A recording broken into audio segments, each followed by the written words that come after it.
Assalamualaikum warahmatullahi wabarakatuh. Halo teman-teman, kita ketemu lagi sekarang di petunjuk teknis UK 04 sertifikasi keahlian kompetensi khusus atau SK3 pendamping usaha terdampak pandemi COVID-19.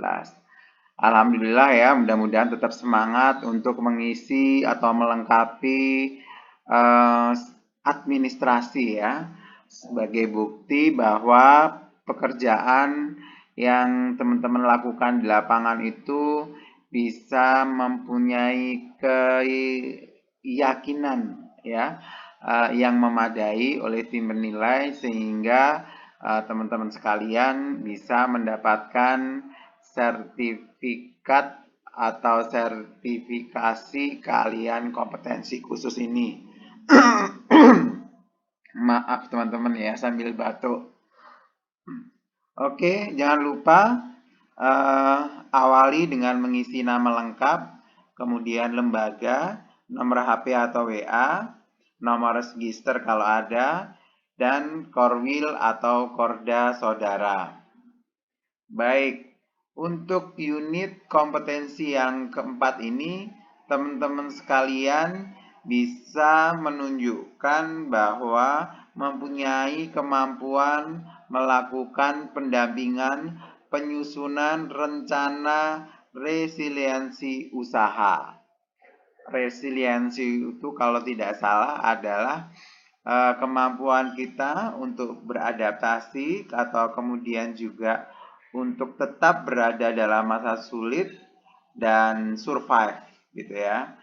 Kalau tidak salah seperti itu teman-teman. Nanti kalau secara arti kebahasaannya silahkan teman-teman searching sendiri ya, banyak. Artinya teman-teman sekalian bisa membuat rencana resiliensi usaha terhadap KUMKM yang didampingi. Ini sudah ada template-nya sehingga teman-teman sekalian tidak terlalu sulit untuk membuatnya. Nah, sebagai contoh misalnya saudara-saudara bisa menyebutkan di sini nama UKM yang akan didampingi, terus kemudian pemiliknya siapa, kemudian alamat dan kontaknya. Nah, teman-teman harus bisa mengidentifikasi produk yang akan dikembangkan atau yang akan dijalankan ini. Bisa saja produk yang baru atau juga bisa saja produk yang lama tetapi akan dimodif sesuai dengan kebutuhan kita. Misalnya identifikasi pasarnya sekarang semuanya online. Jadi produk tersebut mungkin kalau makanan harus dikemas yang sedemikian rupa, misalnya harus kalau dibawa lebih mudah. Jadi antara identifikasi produk dan identifikasi pasar juga harus matching.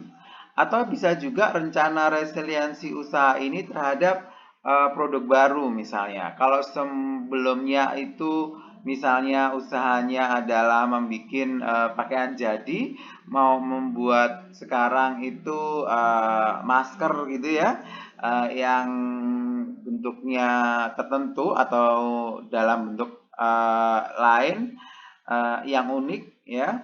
Nah, silakan. Jadi identifikasi pasarnya apakah mau online ataukah mungkin yang produksi massal gitu ya. Itu silahkan. Jadi saudara-saudara harus mempunyai atau teman-teman harus mempunyai kemampuan untuk mengidentifikasi kebutuhan. Kalau misalnya tadi kita contohkan mau membuat masker gitu ya, berarti teman-teman harus kebutuhan untuk masker ini apa aja, apakah yang harus sesuai dengan ketentuan tertentu atau hanya masker saja yang unik gitu ya, bahan-bahannya ada enggak gitu. Nah, misalnya aja kayak teman-teman yang di Kalimantan Tengah kemarin membuat masker yang dari rotan. Ini sebagai contoh ya, bukan hanya ini aja, tetapi kemudian Produk makanan juga bisa, misalnya tadi makanan misalnya keripik masih singkong gitu ya, masih banyak bahan-bahannya. Nah ini input di sini, rencana inputnya ini Anda harus tahu betul bagaimana bahan mentah atau inputnya apa aja dari produk tersebut.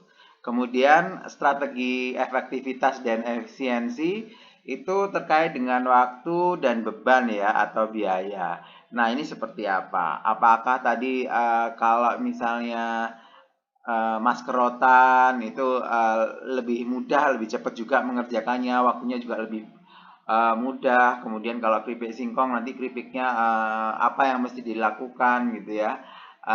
Jadi pada saat pandemik ini mungkin malah kita kebanyakan suplai bahan mentah, jadi kita harus yang misalnya bisa menambah stok di gudang dan seterusnya. Nah ini perlu kemampuan dalam membuat strategi. Terus kemudian identifikasi kebutuhan prosesnya. Nah ini berkaitan dengan proses tadi bahan mentahnya sudah ada, kemudian berkaitan dengan proses ini adalah proses produksinya. Kalau tidak ada proses produksi, kalau perusahaannya jasa ya seperti apa kegiatan tersebut dilakukan gitu ya. Berkaitan dengan proses ini, misalnya tadi sudah bahan bakunya ada, apakah tenaga kerjanya perlu keahlian khusus misalnya. Tadi kalau misalnya membuat APD atau membuat masker, apakah harus di training dulu pekerjanya untuk membuat pola dan lain sebagainya.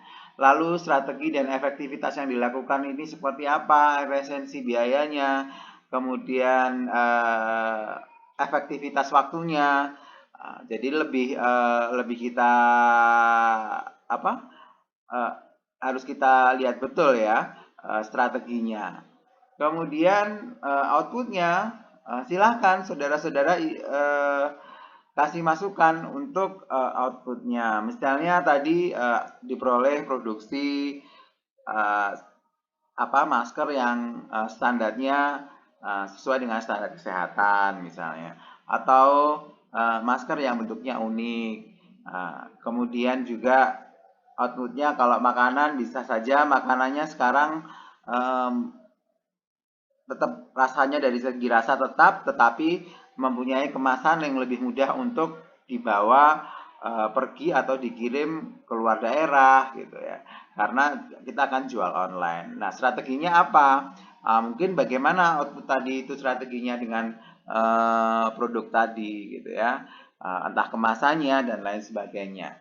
Jadi di sini saudara-saudara di unit kompetensi yang keempat harapannya adalah mempunyai kemampuan bagaimana usaha kecil, menengah, atau koperasi ini bisa beradaptasi, kemudian bisa mempunyai semangat juang yang tinggi dan mengatasi kesulitan terhadap usaha yang dijalankan. Kalau misalnya ada catatan-catatan tambahan atau catatan-catatan khusus yang diperlukan pada format unit kompetensi yang keempat ini, saudara bisa tambahi di catatan tambahan.